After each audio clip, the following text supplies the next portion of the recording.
Hello guys, स्वागत है आपका अपने यूट्यूब चैनल इफ़ा केमिस्ट्री जेईई नीट पर। बच्चों, टेस्ट सीरीज़ का पहला दिन मैंने कंप्लीट कर दिया। बहुत अच्छे से रेस्पॉन्स रहा, बच्चों के बहुत सारे कमेंट्स आए हैं, बहुत सारे लोगों ने आंसर अच्छे से किया है। तो सेकंड अटेम्प्ट भी आपको उसी जोश से करना है और क्वेश्चन को बिल्कुल बारीकी से समझ के उसका आंसर लेकर आना है। ठीक है, अपना मेथड बेटा टाइम सेव करने का है, अपना मेथड क्वेश्चन को विदिन सेकंड अटेम्प्ट करने का है। चलो मिलते हैं आपसे सेकंड टेस्ट सीरीज में। जेईई नीट और सीईटी वाले बच्चे भी बच्चों इसको देख सकते हो। टारगेट अपना वही फिक्स है बेटा, 100 पूरा स्कोर करना। जेईई का 100 to 100 स्कोर करना केमिस्ट्री में, और नीट में 180 से 180। इतना आसान नहीं है। अगर इस प्लेटफॉर्म पर आए हो डेफिनेटली कॉन्फिडेंस बिल्डअप होगा और आप मैक्सिमम स्कोर कर पाओगे। चलो पहला क्वेश्चन आपके लिए ये रहा। क्वेश्चन नंबर फर्स्ट ये रहा। देखिए क्या पूछा है आपको। डेफिशिएंसी डिसीज दी गई है, यहाँ पर ये डिसीज है बच्चों, और यहाँ पर विटामिन दिया गया। तो ऑल ओवर इसमें विटामिन का कॉन्सेप्ट क्लियर होगा। जरा आंसर बताओ, फटाफट से बताओ मुझे इसका आंसर। देखो आपको क्या पता है नाइट ब्लाइंडनेस किससे होता है बेटा? सबको पता है विटामिन ए से होता है। ढूंढो जरा, मैं तरीका सिखा रहा हूँ कैसे करना है। ए से होता है ना, डी का विटामिन ए कहाँ? ये रहा, मतलब डी का सेकंड ढूंढो, डी का फोर्थ नो, डी का सेकंड, डी का फर्स्ट। चलो आंसर हो गया। इस ट्रिक से क्वेश्चन करना बच्चों, समझ में आई बात? चलो नेक्स्ट क्वेश्चन देखो। ये बच्चों क्वेश्चन नंबर सेकंड। क्वेश्चन को पहले पढ़ो और उसके बाद मुझे आंसर कमेंट बॉक्स में करो। क्या लिखा है? Chemical considering digestion is basically, मतलब डाइजेशन में होता क्या? देखो, एनाबॉलिज्म, हाइड्रोजिनेशन, हाइड्रोलिसिस या डिहाइड्रोजिनेशन। बच्चों डाइजेशन में होता क्या, जरा बताओगे? डाइजेशन जब होता है तो क्या होता है डाइजेशन में? डाइजेशन में लार्ज जो मॉलिक्यूल्स होते हैं, लार्ज मॉलिक्यूल्स, वो बच्चों डिसोसिएट होते हैं। किस में डिसोसिएट होते हैं? सिंपलर मॉलिक्यूल्स में। और कौन सी प्रोसेस से होते हैं? हाइड्रोलाइसिस से। जरा देखो हाइड्रोलाइसिस है या नहीं है, जल्दी देखो। एनाबॉलिज्म नो, हाइड्रोजिनेशन मतलब हाइड्रोजन का addition no, hydrolysis this is not. Clear हुआ? चलो नेक्स्ट क्वेश्चन का आंसर बेटा। क्वेश्चन नंबर 3 आसान सा क्वेश्चन, लेकिन थ्योरेटिकल क्वेश्चन ना बहुत ज़्यादा टेंशन देते हैं। रिएक्शन कर लेते हैं, ठीक है, और कैलकुलेशन कर लेते हैं, लेकिन थ्योरी के क्वेश्चन परेशान करते हैं। जरा देखो, diazo coupling is useful to prepare some. Answer बताओ, फटाफट बताओ, 5 सेकंड आपके पास। चलो, पेस्टिसाइड बनाता है, डाई बनाता है, प्रोटीन या विटामिन? आंसर है बेटा डाई। देखो विटामिन में डाईएजो कपलिंग नहीं होती। प्रोटीन्स में भी नहीं होती, क्योंकि प्रोटीन्स में अमाइड बॉन्ड होता है। कैसा बॉन्ड होता है बेटा? अमाइड। ध्यान रखना आपको, प्रोटीन्स में क्या होता है? Amide bond. Dyes, yes dyes में होता है डाईएजो। और पेस्टिसाइड्स ये अलग टाइप के केमिकल है जिनमें बहुत सारी रिंग होती हैं, बेंजीन रिंग होती हैं। किसमें? पेस्टिसाइड्स में। ठीक है, तो ऐसा भी मॉलिक्यूल बनाने के लिए डाईएजो कपलिंग नहीं होती है। चलो नेक्स्ट क्वेश्चन का आंसर। क्वेश्चन नंबर 4 एक बेहतरीन और अच्छा क्वेश्चन है। रिएक्शन कंप्लीट पूछी गई है इसमें, ठीक है, तो आप मुझे इसका आंसर जल्दी से जल्दी 5 सेकंड में करके दिखाइए, फटाफट से।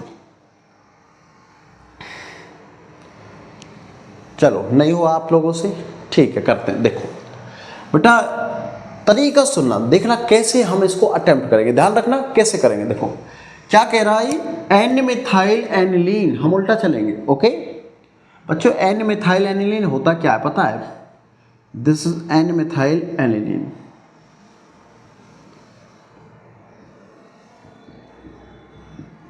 This is an methyl aniline, ठीक है।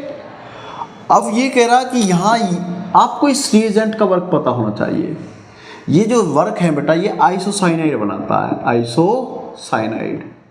और कौन सी रिएक्शन में काम करता है? ये रिएक्शन में काम करता है कार्बाइल अमीन रिएक्शन। ये कौन से मॉलिक्यूल में रिएक्शन करता है? ध्यान रखना। देखो बेटा कार्बाइल अमीन रिएक्शन होगी तो प्राइमरी अमीन होना चाहिए। कौन सा अमीन होना चाहिए? प्राइमरी अमीन मस्ट है बेटा। तो यहाँ कहीं ना कहीं प्राइमरी अमीन होगा भी, NH2 केवल। और इसमें कह रहा एनिलीन तो बेंजीन लगी होगी, इसका मतलब यहाँ पर बेंजीन लगाओ। लो ये रहा आंसर भाई, ये तो ये बन गया।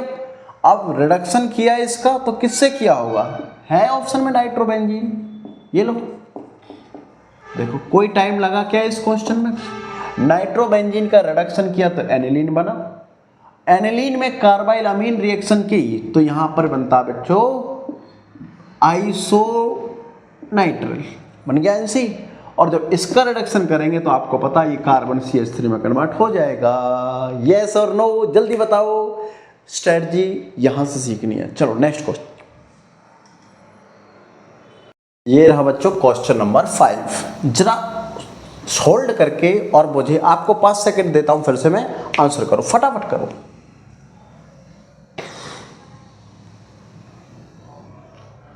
नहीं हुआ? चलो देखो मैं बताता हूं बेटा। देखो आंसर अगर इसका देखना ना विद इन सेकंड करना, देखो कैसे करना है। एक बात बताइए मुझे, रिडक्शन के बाद NaOH बचेगा क्या? नहीं। CH2 NH2, हाँ ये तो हो सकता है, लेकिन HNO2 डाला तो कोई नाइट्रोजन तो नहीं बचना चाहिए। यहां नाइट्रोजन है, यहां नाइट्रोजन है, यहां नहीं है। चलो आ गया आंसर, ये लो, बहुत सिंपल। अब देखो जिन बच्चों को नहीं आता बिल्कुल बेसिक से सीखो बेटा। NaNO2HCl क्या बनाता है? इसको डाई एजोनियम सॉल्ट बनाता है। ध्यान रखना बच्चों, अगली वीडियोस में भी हो सकता है क्वेश्चन आ जाए, ठीक है। डाइजोनियम सॉल्ट तो बनेगा क्या?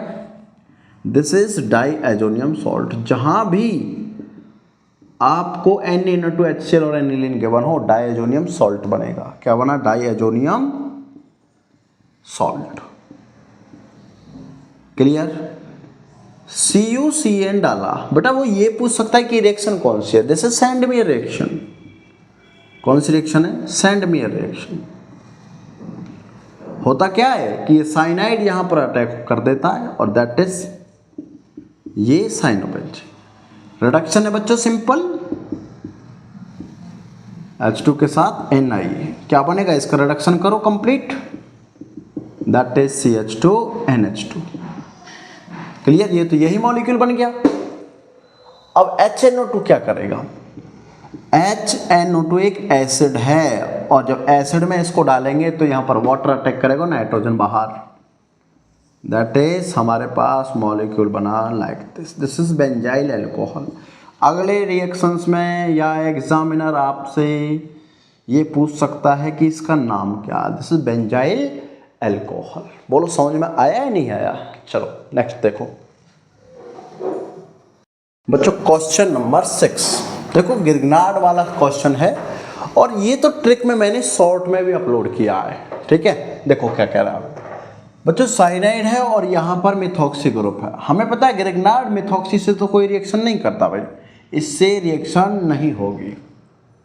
रिएक्शन यहाँ करेगा, और इससे रिएक्शन करने के बाद बनाता क्या है जरा बताओगे आप? कीटोन बनता है बेटा। क्या बनता है? कीटोन। ढूंढो कीटोन, ढूंढो। अल्कोहल हटाओ, ketone yes, aldehyde no, carboxylic no. बस हो गया यार आंसर। चलो नेक्स्ट क्वेश्चन बताओ।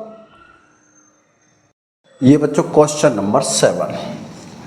5 सेकंड का टाइम दे रहा हूं आपको, जल्दी से जल्दी मुझे इस क्वेश्चन का आंसर बता दीजिए।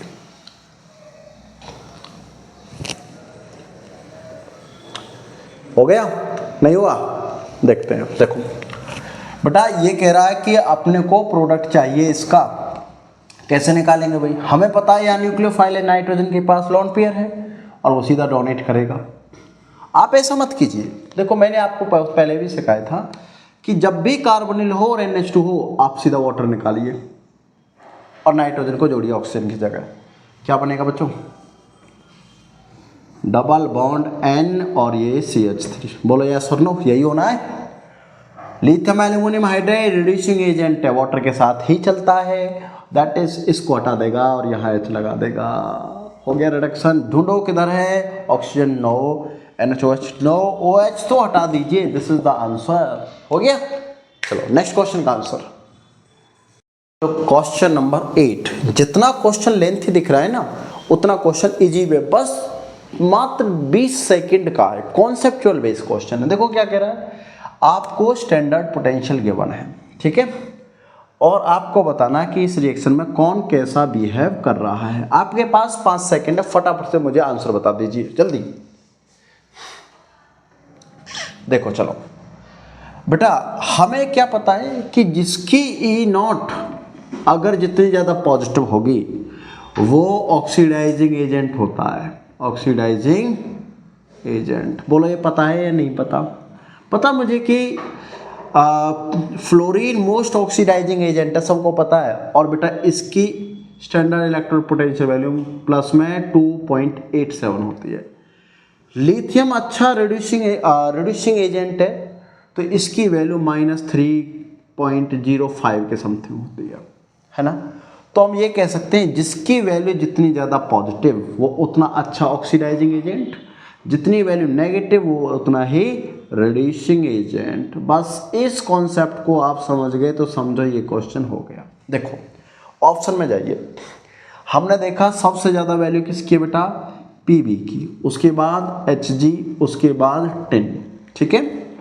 तो पीबी की वैल्यू अगर पॉजिटिव में हाई है तो ये अच्छा ऑक्सीडाइजिंग एजेंट है, ठीक है। पीबी ऑक्सीडाइजिंग एजेंट बेटर है, मतलब रिड्यूसिंग एजेंट कम है। तो पहले ऑक्सीडाइजिंग एजेंट पे आइए, पीबी अच्छा होना चाहिए, नो, गलत है। पीबी इसमें भी अच्छा होना चाहिए था, नो, गए 2 ऑप्शन। अब बचा है मेरे पास में पीबी रिड्यूसिंग, बेटा ये तो ऑक्सीडाइजिंग होना चाहिए था, हटाओ, दैट इज द आंसर। समझ में आया कॉन्सेप्ट? इस तरीके से सॉल्व करना बेटा, कॉन्सेप्ट लगा के। चलो नेक्स्ट क्वेश्चन, क्वेश्चन नंबर 9 का आंसर करो। क्वेश्चन नंबर 9 आपसे पूछा क्या, एक बार क्वेश्चन पढ़िए आसानी से और जल्दी से जल्दी 5 सेकंड में मुझे इसका आंसर बताइए फटाफट। हो गया? नहीं हुआ? नहीं हुआ? चलो, in which of the following compound CCl मतलब carbon chlorine bond ionisation shall give most stable carbonium ion. आपसे बस इतना पूछा कि जब कार्बोकैटायन बनेगा तो किस में ज़्यादा स्टेबल बनना चाहिए, बस। देखो बेटा यहाँ से तोड़ा तो टर्सरी कार्बोकैटायन बिल्कुल स्टेबल होता है, यहाँ से टूटा तो प्राइमरी कार्बोकैटायन, लेकिन ये बेंजाइल है, ये और ज़्यादा स्टेबल होता है रेजोनेंस की वजह से। यहाँ से टूटेगा तो बेटा NO2CH2 प्लस, ये तो अनस्टेबल है क्योंकि यह माइनस आई है, प्लस वाले प्लस चार्ज को प्लस वाले ग्रुप ही स्टेबल करेंगे, ध्यान रखना है। यहाँ से Cl गया तो ये बचा बेटा CH3CH positive, that is CH3। सबसे ज़्यादा स्टेबल कौन? सबसे ज़्यादा स्टेबल एरोमेटिक वाला। बात क्लियर हुई या नहीं? चलो क्वेश्चन नंबर 10 का आंसर। क्वेश्चन नंबर 11 फाइनली ये क्वेश्चन कोऑर्डिनेशन का है। किसका बेटा? कोऑर्डिनेशन का। आपके पास फिर से मैं कह रहा हूँ, इसके लिए 20 सेकेंड है, फटाफट से मुझे आंसर करके कमेंट बॉक्स में बताइए, जल्दी बताइए।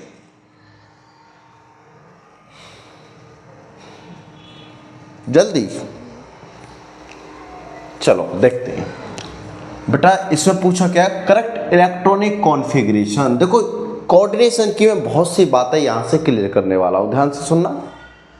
हमारे पास में इसने पूछा इलेक्ट्रॉनिक कॉन्फ़िगरेशन, कौन सी थ्योरी लगाई बेटा? CF, ठीक है। तो मॉलिक्यूल है K4FeCN6।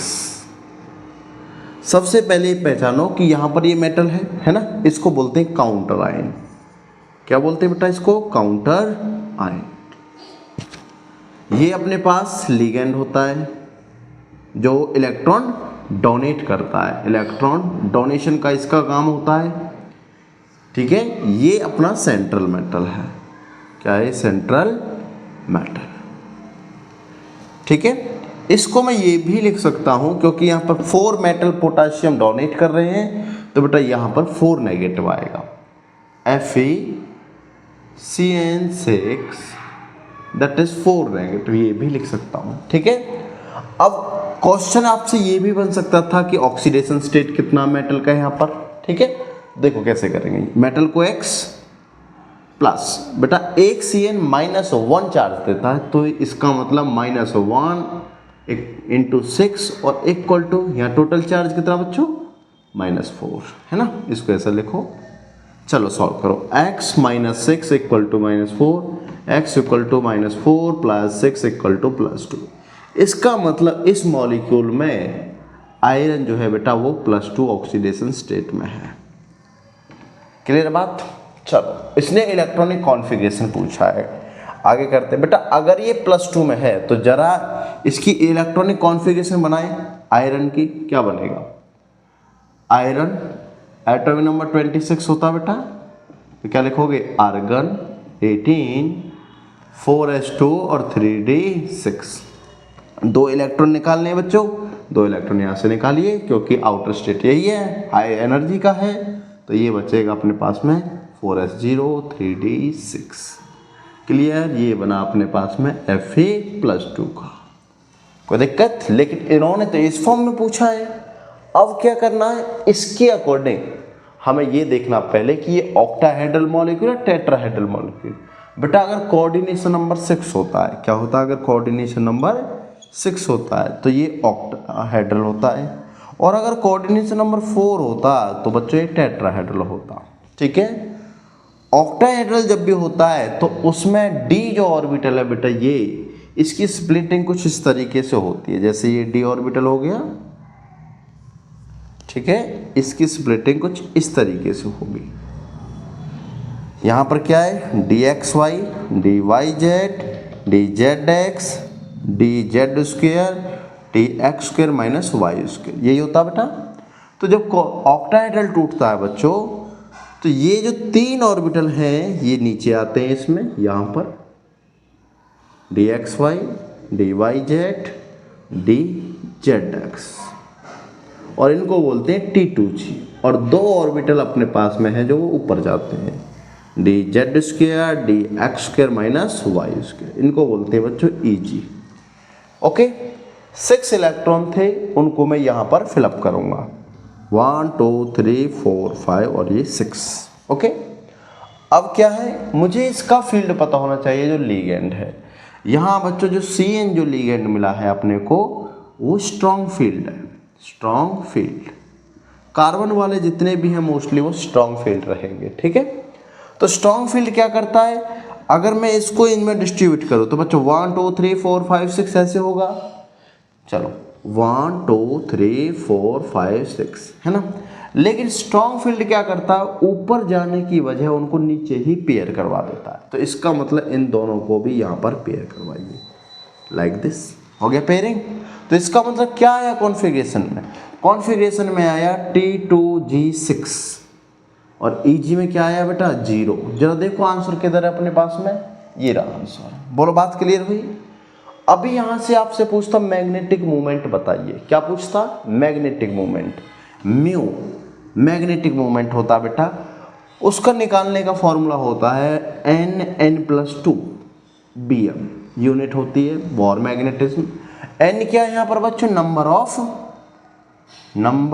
Of unpaired electron. अगर अनपेयर्ड इलेक्ट्रॉन यहाँ से कुछ भी आता है तो इसका मतलब वो पैरामैग्नेटिक, और अगर अनपेयर्ड इलेक्ट्रॉन 0 आया तो इसका मतलब वो डाईमैग्नेटिक। तो ये मॉलिक्यूल, इसमें 0 अनपेयर्ड इलेक्ट्रॉन, तो इसलिए ये डाईमैग्नेटिक मॉलिक्यूल। इसको बोलो जल्दी, आपको क्या ये पूरा कॉन्सेप्ट समझ में आ गया है ना। हमने क्या बात की, 0 से सीखेंगे। चलो नेक्स्ट क्वेश्चन का आंसर दो, क्वेश्चन नंबर 12, क्वेश्चन नंबर 12। जल्दी बताइए क्या पूछा है, बहुत सिंपल सा क्वेश्चन दिया है, कमेंट बॉक्स में आंसर फटाफट से। आपसे पूछा है phosgene is a common name for, बेटा बहुत सिंपल है। फॉस्फोरिल क्लोराइड क्या होता है, POCl2। थायोनिल क्लोराइड क्या होता है बेटा, SOCl2। Carbon dioxide and phosphine plus PH3, और कार्बोनिल क्लोराइड COCl2। जल्दी बताइए कौन सा होता है, COCl। हाँ आंसर हो चुका भाई, कौन सा, डी। इसी को बोलते हैं फॉस्जीन, जहरीली गैस होती है बेटा, फॉस्जीन कैसी गैस है, पॉइजनस गैस। ओके ध्यान रखना है। चलो नेक्स्ट क्वेश्चन का आंसर करो 13। क्वेश्चन नंबर 13 दिख आसानी सा रहा, इजी दिख रहा, बहुत ज्यादा इजी है क्वेश्चन, लेकिन कॉन्सेप्ट है क्वेश्चन के अंदर। जरा बताइए, देखो HBr रिएक्ट फास्टेस्ट विद, जब भी हेलोजन एसिड की बात आए तो वो फास्टेस्ट रिएक्शन अगर करेगा, फास्टेस्ट रिएक्शन, तो बेटा पहले tertiary alcohol, then secondary, then primary. और अगर HX में बात की जाए तो सबसे ज़्यादा HI, then HBr, then HCl और देन HF। ये रिएक्टिविटी ऑर्डर है, ये अपने पास में अल्कोहल का और ये अपने पास हाइड्रोजन हैलाइड का, ठीक है। अब इनका जो गिवन है आपको फॉर्मूला नेम गिवन है बेटा, आप फॉर्मूला बनाइए इनका। देखो प्रोपेन वनॉल, इसका मतलब 1 पर लगा है तो ये प्राइमरी होगा। कैसे? दिस इज द प्रोपेन वनॉल, ये प्राइमरी है, ठीक है। प्रोपेन टू ऑल, इससे बेटर तो यही है बेटा। 2 मिथाइल प्रोपेन टू ऑल, ये टर्सरी हो गया। 2 मिथाइल प्रोपेन वनॉल, ये फिर से प्राइमरी। तो सबसे बेस्ट कौन हुआ? ये ना टर्सरी अल्कोहल। बस हो गया आंसर, सोचना नहीं था। चलो हटाओ ये। क्वेश्चन नंबर 14 का आंसर करो। क्वेश्चन नंबर 14 केमिकल काइनेटिक्स का क्वेश्चन बेटा, केमिकल काइनेटिक्स का है ना। जरा सॉल्व करके आंसर बताओ, फटाफट से बताओ। देखो बहुत बेसिक सा क्वेश्चन है। क्या बोला इसने बोला फर्स्ट ऑर्डर, और लास्ट में पूछा इसने क्या? Half life. बेटा फर्स्ट ऑर्डर का हाफ लाइफ पता है आपको क्या होता है? 0.693 बाई के। क्या ये रिएक्टेंट डिपेंडेंट है क्या? No, this is reactant independent. ध्यान रखना ये बात, रिएक्टेंट इंडिपेंडेंट, ये रिएक्टेंट इंडिपेंडेंट है। Okay, reactant independent. तो इस कॉन्सेंट्रेशन का क्या करना, मुझे कुछ नहीं करना इसका, तो चाहे कितना ही गिवन हो, ठीक है। तो देखो हाँ, ये कॉन्सेंट्रेशन गिवन हटाओ। अब आया ln2 और ये log2। बेटा log2 की वैल्यू क्या होती है? log2 इक्वल टू 0.303 है ना, या 10 बोलो, डायरेक्ट इतना ही कर लो, हो गया। तो ये तो फिक्स है। ln2 की वैल्यू क्या होती है? ln2 इसकी वैल्यू होती है 0.693 होती है, और बाई के दिस इज द आंसर। ये लो, बहुत सिंपल सा क्वेश्चन। चलो क्वेश्चन नंबर 15 करो बच्चों। क्वेश्चन नंबर 15 जरा ध्यान से पढ़ो और सॉल्व करने की कोशिश करो, ठीक है। देखो ये कह रहा है using gives free energy change, मतलब आपको डेल्टा जी की वैल्यू गिवन।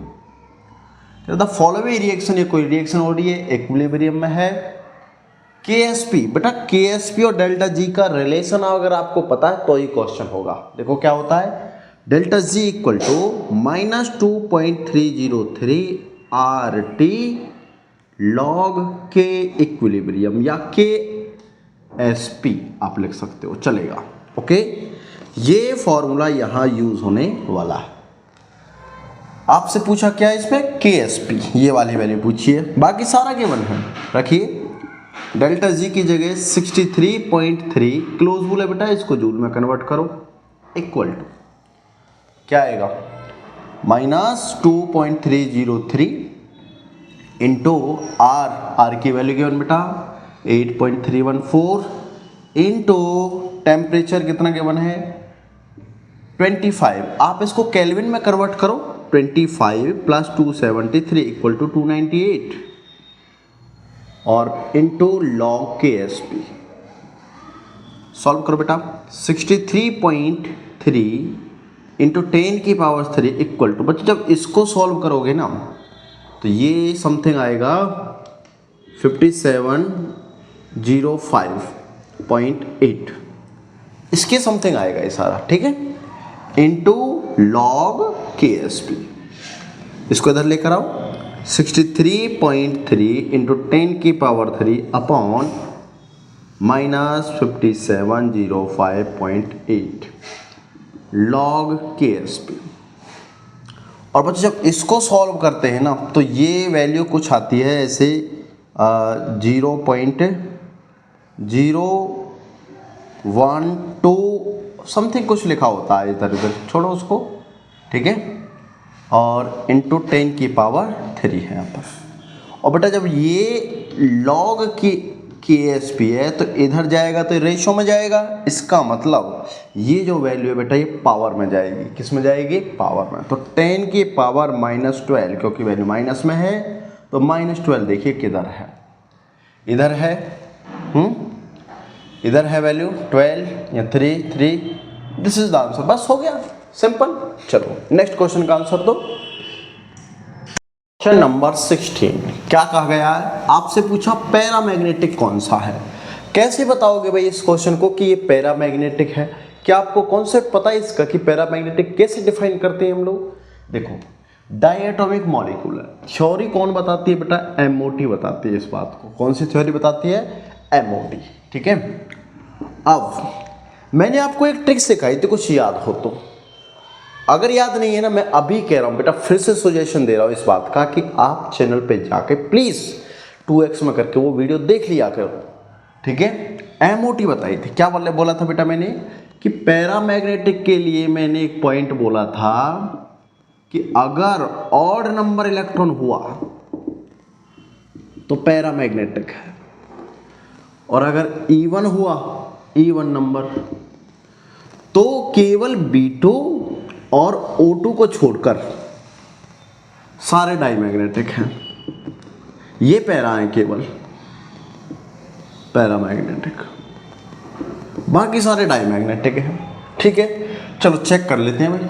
O2 हमें पता है, O2 नेगेटिव, एक ऑक्सीजन में 8 × 2 और +1 कितना हो गया बेटा? 17। आंसर तो ये हो गया पैरा।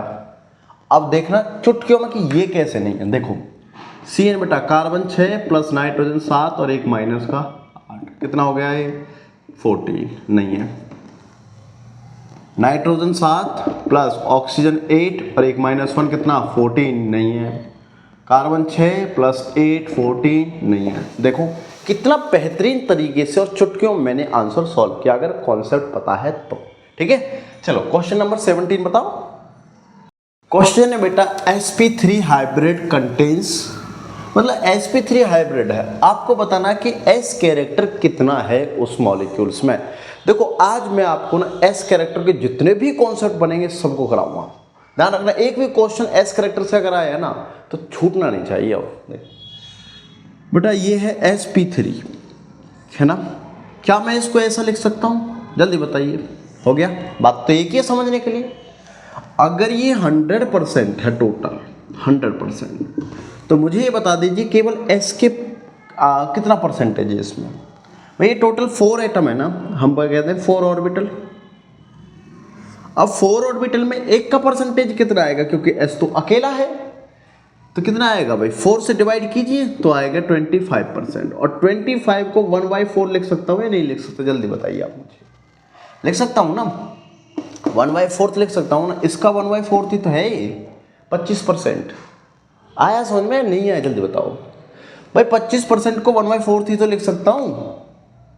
अगर आप ये कर सकते हो 25%, तो देखो 100 टुकड़े कर दो भाई, क्या आएगा मुझे पता? 25 25 25 25, 4 टुकड़े हो गए ना, तो इसका 1/4 ही तो हो गया, इक्वल टू 100।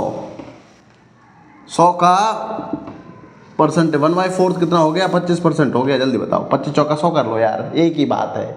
इतना सर कॉन्सेप्ट नहीं समझ पा रहे। ठीक है। अब देखो आगे सुनना, अगर percentage of S character increase होता है ना, ध्यान से सुनना भाई, इंक्रीज होता है तो इलेक्ट्रोनेगेटिविटी इंक्रीज होगी। पहला पॉइंट। अगर आपसे बात की जाए sp sp2 sp3, तो इसमें से सबसे ज्यादा इलेक्ट्रोनेगेटिविटी किसकी है? तो सबसे ज्यादा बेटा sp वालों की, ये इसकी ऐसे। ठीक। दूसरा पॉइंट क्या है कि परसेंटेज ऑफ S कैरेक्टर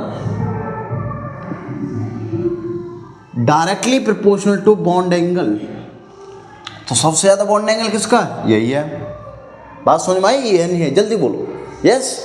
चलो वेरी गुड। 2 कॉन्सेप्ट थे अपने, बहुत अच्छे से हमने क्लियर किया। एक कॉन्सेप्ट और है छोटा सा, वो देख लीजिए कि परसेंटेज ऑफ S कैरेक्टर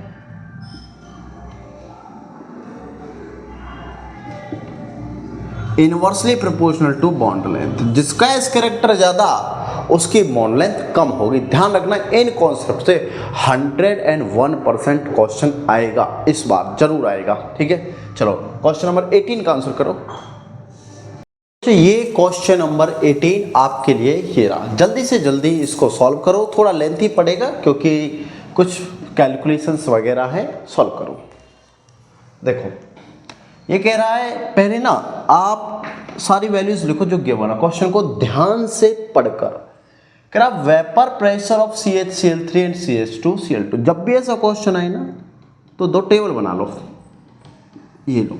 ठीक है, वेपर प्रेशर इसका कितना बेटा, मतलब P0 है ये, P0 कितना 200 mHg, और CH2 का कितना बच्चों 41.5 mmHg। अब ये कह रहा मिक्सिंग ऑफ दिस CHCl3, मतलब वेट जो गिवन है 5.5 ग्राम, और इसका कितना बच्चों कितना है 40, यस इसका कितना है 40 ग्राम, ये रहा। क्लियर। अब ये पूछ रहा कि सेम टेम्परेचर पर इनका वेपर प्रेशर सॉल्यूशन में क्या रहेगा, मतलब दोनों को अगर मिक्स कर दूं तो वेपर प्रेशर बताना बच्चों। तो आप समझ गए होंगे हमें निकालना क्या, हमें पीटी निकालना। कैसे निकलेगा भाई, PT equal to P0 x1, मतलब P1 है तो x1 plus P2 not x2, यही है बेटा। x क्या है यहाँ पर, मोल फ्रैक्शन, क्या है यहाँ पर मोल फ्रैक्शन। और मोल फ्रैक्शन कैसे निकलता है पता है आपको, अगर मुझे N1 के लिए निकालना है तो N1 प्लस N2, और x2 निकालना है तो N2 N1 प्लस N2, इस तरीके से मोल फ्रैक्शन निकलेगा। तो मैंने पहले ही बोला लेंथी पढ़ने वाला क्वेश्चन। चलो देखो सॉल्व करते हैं बेटा। पीटी कलर दूसरा ले लेते हैं ना, ये रहा PT. PT equal to P0 given है बेटा प्योर का 200 इंटू x1 गिवन नहीं है तो निकालना पड़ेगा, है ना। अच्छा तो x1 निकालो आप, कैसे निकालो बेटा N1, तो सबसे पहले तो N1 ही चाहिए अपने को, ये चाहिए। कैसे निकलेगा बेटा 25.5 अपॉन मॉलिक्यूलर वेट कितना है इसका, नोटो 119.5। जरा डिवाइड करो इसको, देखो दो बार तो नहीं जाएगा है ना, जीरो लग जाए तो 2 टाइम्स चला जाएगा, 19 दूनी 38, 238 होता 250 होगा, तो जाएगा करीब 0.21 के समथिंग। इसका भी निकालो N2, क्या आएगा 40/85, ये अप्रॉक्स आता है बच्चों 0.47 के अप्रॉक्स। ठीक है, अब रखो सारी वैल्यूज, जरा रखते हैं क्या आएगा। PT इक्वल टू P0 कितना है 200 इंटू x1 निकालना बेटा तो N1 से निकलेगा ऐसे, इसका मतलब 0.21 अपॉन 0.21 प्लस 0.47 प्लस P2 कितना था बच्चों, P2 था ये 41.5 इंटू 0.47 N2 हो गया, और ये 0.21 प्लस 0.47। बेटा जब इसको सॉल्व करोगे ना ओवरऑल तो ये आएगा 90.97। सॉल्व करके देखना यही आएगा। Clear point. तो ढूंढो ये आंसर किधर है बच्चों, इसमें ये नहीं है, ये रहा, ये भी नहीं, ये भी नहीं। क्लियर, सिंपल क्वेश्चन अपना फॉर्मूले बेस्ड था। चलो क्वेश्चन नंबर 19 का आंसर करो। क्वेश्चन नंबर 19 देखो और इसको सॉल्व करो। एक रिएक्शन आपको गिवन है, ठीक है, उस रिएक्शन में पहले डाला हुआ CaCO3, ए प्रोडक्ट हीट करके B और I2NH3। बेटा अगर आपको इनका वर्क नहीं पता ना, जाने दो, कोई दिक्कत नहीं है, लेकिन इसका जरूर पता होना चाहिए। This is the most important reaction, iodoform या फिर आप बोलो हेलोफॉर्म। और क्या बनाता है लास्ट में, लास्ट में बनाता है ये CHX3। बस जो हेलोजन यहाँ पर गिवन होगा वही लगेगा, इसी से मैं तो इसका आंसर निकाल दूंगा। आप भी यही स्ट्रेटजी अपनाओ। देखो ढूंढा जल्दी किधर है CHX3, ये रहा आंसर। अब प्रॉब्लम ये कि अगर आपको नहीं पता फिर भी आप याद नहीं हो रहा तो रिएक्शन कैसे सीखोगे? देखो CaCO3 एक बेस है बेटा, है ना, और कितना डाई बेसिक है क्योंकि कैल्शियम की वैलेंस कोवैलेंसी 2। तो क्या होगा बच्चों, जब मैंने इसमें CH3COOH डाला तो इसका 2 मॉलिक्यूल रिएक्शन करेगा CaCO3 से और ये बनेगा क्या, ये बनेगा इसमें कैल्शियम का सॉल्ट। कैसे? COCH3 मतलब यहाँ ऑक्सीजन लगेगा, OCOCH3। हीटिंग करने से क्या होगा बेटा, CaCO3 वापस बाहर जाएगा यहाँ से और ये CH3 यहाँ आएगा। क्या बना? C+CH3 और इधर CH3। इसमें डाला I2NOH। एक और इंफॉर्मेशन बहुत ज़्यादा इंपॉर्टेंट कि आयोडोफॉर्म कौन से मॉलिक्यूल देते हैं बेटा, जिन मॉलिक्यूल में COCH3 लगा हो ना, ऐसे ये वाला, यहाँ चाहे कुछ भी हो, एनीथिंग डजंट मैटर, ये मॉलिक्यूल आयोडोफॉर्म देते हैं या फिर हेलोफॉर्म बोलो, यही मॉलिक्यूल देते केवल हेलोफॉर्म। और ये question most most most important, NEET का फेवरेट, जेई का फेवरेट, एडवांस का फेवरेट, ये क्वेश्चन। तो बेटा जब ये रिएक्शन करता है ना तो ये वाला तो CH3 टूट कर जाता है CHX3 में और इधर बन जाता है COOH। ये ध्यान रखना आपको, क्लियर बात। एक्चुअल में तो सॉल्ट बनता है लेकिन कोई बात नहीं, हाइड्रोलिसिस करके इसको कार्बोक्सिलिक बनाएंगे। समझ में आई बात? कैसे सॉल्व करना है ऐसा क्वेश्चन, क्लियर है? ध्यान रखना बेटा। चलो नेक्स्ट क्वेश्चन, क्वेश्चन नंबर 20। ये बच्चों क्वेश्चन नंबर 20 आपके लिए। इसमें 2 मॉलिक्यूल गिवन है, सॉरी यहाँ पर एस्टर था, ओके। तो NaBH4 डाला। आपको समझना होगा कि NaBH4 जो है वो एक स्ट्रॉन्ग रिड्यूसिंग एजेंट है, स्ट्रॉन्ग रिड्यूसिंग एजेंट, ओके। वो कहीं भी अगर कीटोन दिखे तो इसको सेकेंडरी अल्कोहल बनाएगा। एल्डिहाइड अगर आपको दिखता है तो उसको प्राइमरी अल्कोहल बनाएगा और एस्टर भी अगर आपको दिखता है तो इसको भी प्राइमरी अल्कोहल बनाएगा। क्लियर है ये बात सारी? चलो देखो, यह कीटोन है बेटा, तो ये कीटोन अल्कोहल बनेगा। देखो इसमें ये रिंग लगी हुई है, 9 इसमें, हाँ बिल्कुल राइट, इसमें कीटोन 9 इस दोनों में बन सकता है। अब बात ये है कि ये एस्टर भी अल्कोहल बनता है, तो ये एस्टर तो ऐसा का ये क्या है भाई, OH लग के ये क्या है, हटाओ, this is the answer. Clear है? तो बेटा ऐसे ही क्वेश्चनों को ट्रिक से सॉल्व करते हैं, ठीक है। चलो नेक्स्ट क्वेश्चन देखते हैं। ये बच्चों क्वेश्चन नंबर 21 नाइट्रोजन डिटेक्शन का क्वेश्चन है। देखो हमें पता था कि लेसैग्ने टेस्ट किसके साथ होता है बेटा, सोडियम के साथ होता है। ध्यान रखना आपको, सोडियम एलिमेंट के साथ लेसैग्ने टेस्ट होता है, ठीक है। अगर blue colour form correspond to which of the following, बेटा जब नाइट्रोजन और जब सोडियम का जो Li बनता है ना, क्या बनता है वो NaCN बनता है, ये Li है उसका लेसैग्ने एक्सट्रैक्ट, ये भी ध्यान रखना आपको। उसके बाद क्या पूछा इसने, ब्लू कलर किसका बनता है। बच्चों मैंने आपको पढ़ाया POC में, वन शॉट में पढ़ाया मैंने आपको कि परूशियन ब्लू बनता है, परूशियन ब्लू।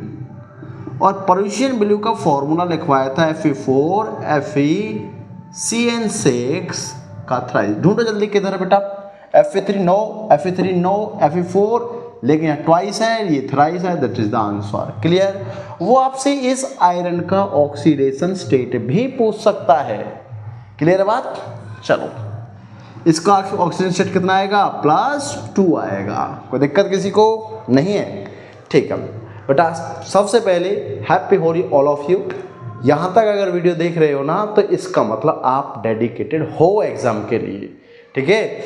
होली की बहुत बहुत आप लोगों को बहुत सारी बधाइयाँ। अच्छे से रंगमंच पर होली खेलो यार, और ब्रिज क्षेत्र से हो तो बहुत बेटर है।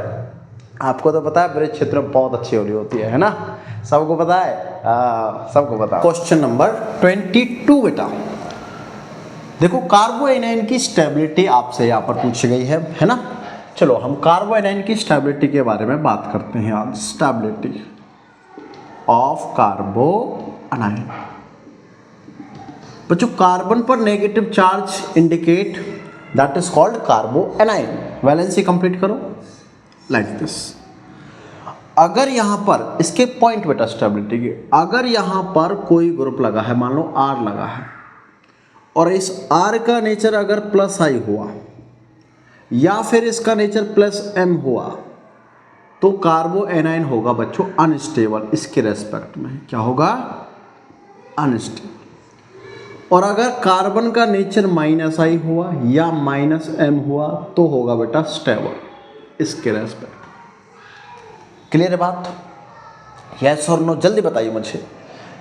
मैंने बोला माइनस वाला माइनस को स्टेबल करेगा और प्लस वाला माइनस को अनस्टेबल करेगा, डिस्टेबल करेगा। तो बच्चों देखें अब इसमें बेटा ये तो नहीं है क्योंकि इसका तो बहुत ज़्यादा +I है, यहाँ R2 ज़्यादा है, यहाँ भी नहीं है, यहाँ नेगेटिव है, रेजोनेंस है, ये हो सकता है, लेकिन ये और ज़्यादा है। क्यों? क्योंकि यहाँ पर sp कार्बन है और sp कार्बन और ये बेटा sp2 कार्बन। अभी थोड़ी देर पहले मैंने समझाया था परसेंटेज ऑफ s कैरेक्टर, जितना ज़्यादा इलेक्ट्रोनेगेटिविटी ज़्यादा मतलब -I ज़्यादा, तो दैट इज़ द आंसर। बात क्लियर हुई? क्योंकि इसका -I बहुत ज़्यादा है एज कंपेयर टू दिस, इसलिए this is more stable. Clear हुआ? चलो क्वेश्चन नंबर 23। नंबर 23 बहुत ज़्यादा इम्पोर्टेंट क्वेश्चन है। ठीक है, देखो क्या कह रहा है। Total number of valence electrons in 4.2 gram of N3 negative. बेटा वेट गिवन है आपको, कितना है? 4.2 ग्राम और मॉलिक्यूल है N3 नेगेटिव। बात क्लियर? आपको पूछा इसमें टोटल नंबर ऑफ इलेक्ट्रॉन्स कितने होंगे जब इसका वेट इतना लिया जाएगा। बेटा क्या मोल्स में क्या सिखाया गया था कि नंबर ऑफ इलेक्ट्रॉन्स जो होंगे, number of electrons equal to Na into N, this is number of moles. Na क्या? एवोगैड्रो नंबर कि कितने उसके एटम्स इतने ग्राम में होंगे। क्लियर बात? चलो उसने Na में ही पूछा है, ठीक है, तो मैं Na निकाल लूँ पहले। क्या निकलेगा बेटा? Number of moles weight upon molecular weight. Weight कितना? 4.2। मॉलिकुलर वेट कितना है N3 का? एक नाइट्रोजन का 14 इंटू 3 इक्वल टू 42। तो बच्चों ये आया 0.1। इसका मतलब 0.1 मोलर है ये इतने में। ठीक है, और एक N3 नेगेटिव में टोटल वैलेंस इलेक्ट्रॉन कितने? टोटल वैलेंस इलेक्ट्रॉन कितने बेटा? एक नाइट्रोजन का होता है 5, है ना, तो 3 के कितने हो गए बेटा? 15, और एक नेगेटिव है 16, इसका मतलब 16 वैलेंस इलेक्ट्रॉन। तो टोटल जो आएगा, टोटल वैलेंस इलेक्ट्रॉन इन 4.2 ग्राम क्या आएगा बच्चों? 16 इलेक्ट्रॉन इंटू n की वैल्यू 0.1 इंटू Na। बोलो क्या आया आंसर? ये आया 1.6 Na। ढूंढो किधर है आंसर बच्चों? This is the answer, this is not, this is not, this is not. बोलो हुआ क्लियर? ऐसे कॉन्सेप्ट सीखने आपको। चलो क्वेश्चन नंबर 24।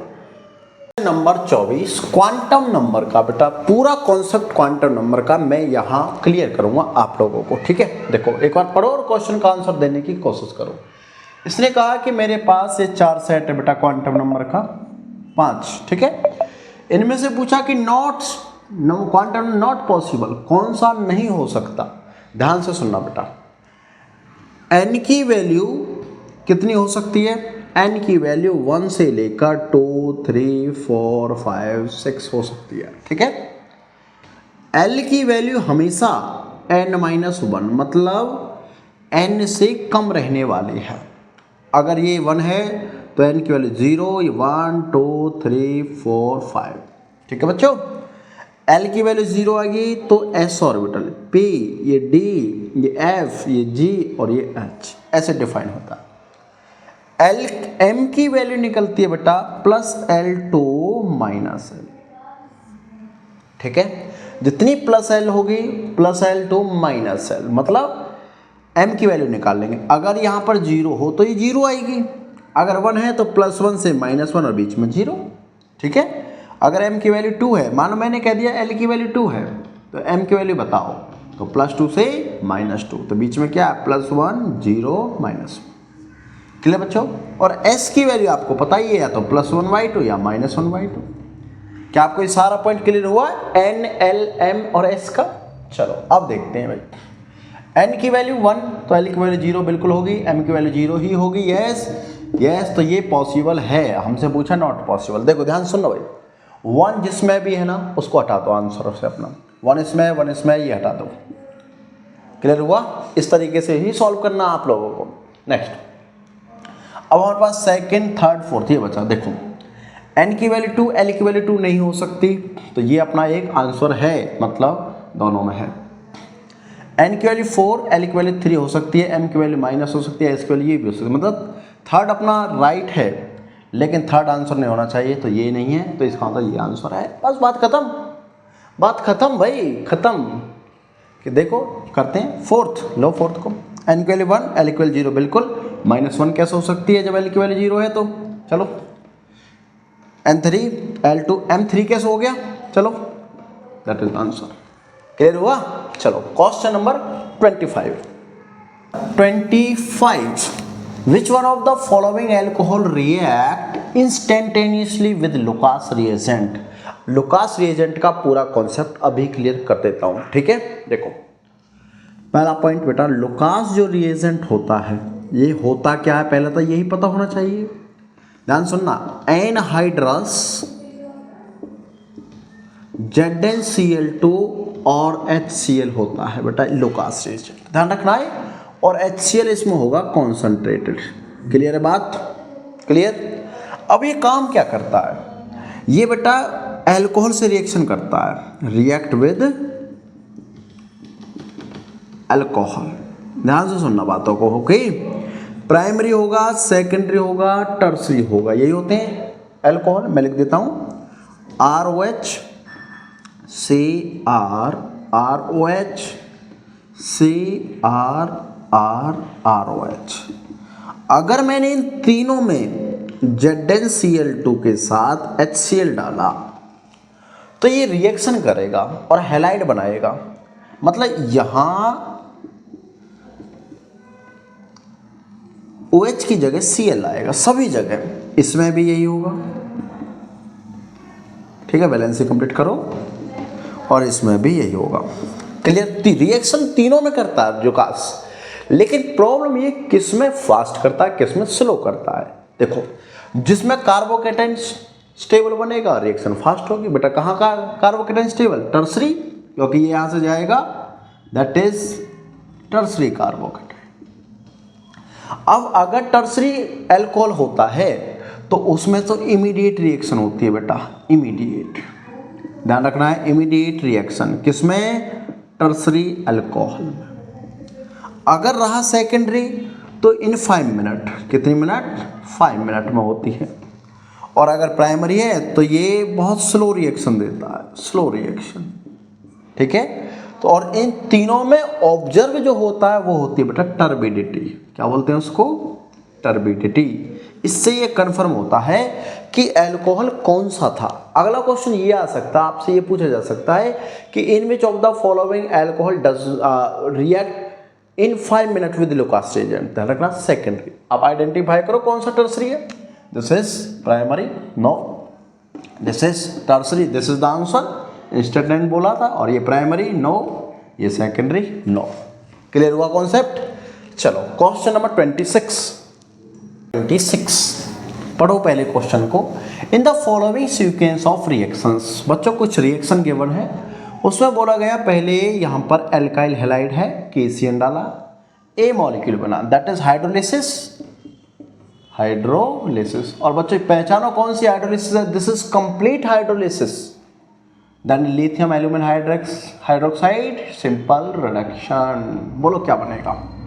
देखो अगर मैं इसका आंसर बताना चाहूँ ना तो इसका बेटा विदिन, मैं 5 सेकंड की बात नहीं कर रहा, मैं 1 सेकंड में आंसर बताऊंगा इसका। पता कैसे? देखो लिथियम एल्यूमिनियम हाइड्राइड मुझे पता है अल्कोहल बना के छोड़ता लास्ट में, ढूंढो।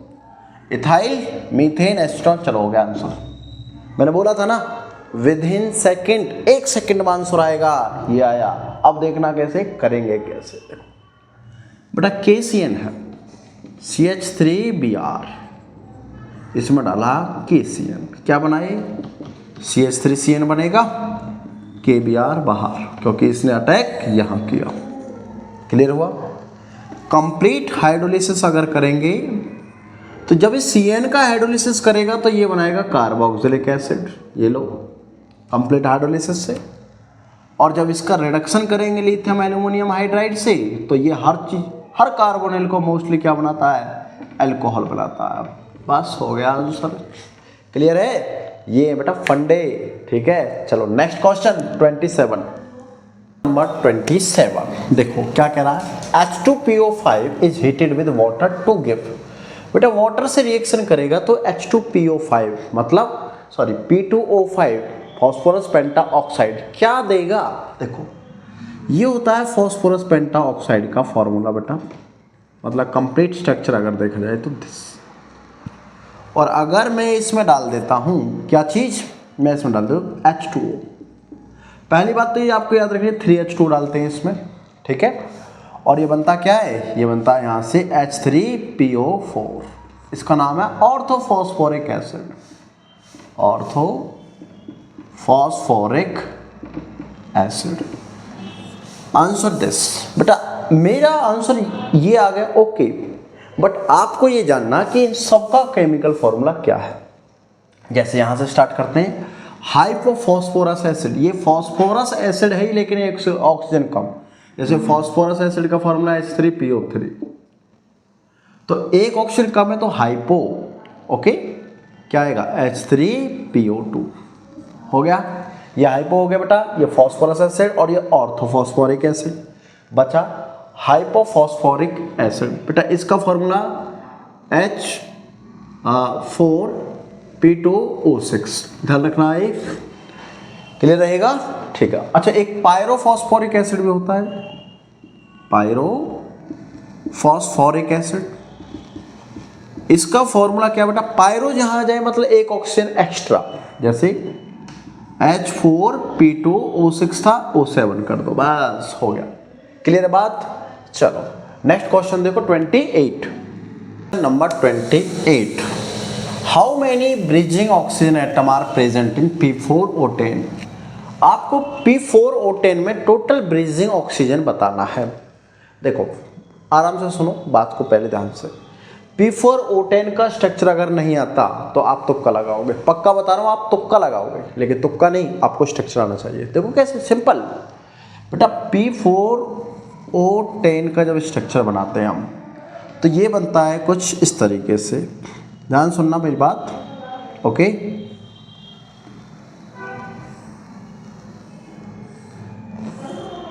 साइक्लोहेक्सेन जैसा, सुनना, यहाँ फॉस्फोरस रखो, यहाँ ऑक्सीजन रखो, अल्टरनेट रखना, फिर से फॉस्फोरस, फिर ऑक्सीजन, फिर फॉस्फोरस और फिर ऑक्सीजन। क्लियर बात? अब और क्या करना तुम्हें, यहाँ से फिर ऐसे करके इसको जॉइंट कर दो, साइक्लोहेक्सेन जैसा बनाओ, फिर ऑक्सीजन रखो, फिर फॉस्फोरस, फिर ऑक्सीजन। क्लियर बात? कितने ऑक्सीजन हो गए भाई? 1 2 3 4 5, एक और लगेगा, हाँ। यहाँ से एक ऑक्सीजन रखो और इसको ऐसे जॉइंट करो इससे। क्लियर हुआ? चलो 6 ऑक्सीजन हो गए, 4 बचे हुए हैं। नंबर 1 ऐसे डबल बॉन्ड, इधर डबल बॉन्ड, इधर डबल बॉन्ड, इधर डबल बॉन्ड। देखो जरा, दिस इज P4O10। अब इसमें ब्रीजिंग ऑक्सीजन बताना है तो दिस इज ब्रीजिंग ऑक्सीजन। ढूंढो किधर किधर है बेटा, 1 2 3 4 5 6, बस हो गया आंसर 6। क्लियर हुआ? क्लियर हुआ? चलो क्वेश्चन नंबर 29। जरा देखो रिएक्शन का एक सीक्वेंस गिवन है और क्या प्रोडक्ट आएगा। बेटा देखो इन क्वेश्चन को भी ना, ऐसे क्वेश्चन में जिनमें सीक्वेंस हो ना, आपको मात्रिक ट्रिक से सॉल्व करना है। बस कैसे? रिएजेंट का वर्क पता करके। देखो मुझे पता Br2NaOH जो होता है ये हॉफमैन ब्रोमामाइड रिएक्शन का रिएजेंट है, ब्रोमाइड है ना। और ये NH2 बनाता है, क्या बनाता है? NH2 finally. देखो SO2NH2, पर जब यहाँ पर COOH है तो ये कैसे आया? नो, ये COOH कैसे रह गया, नो।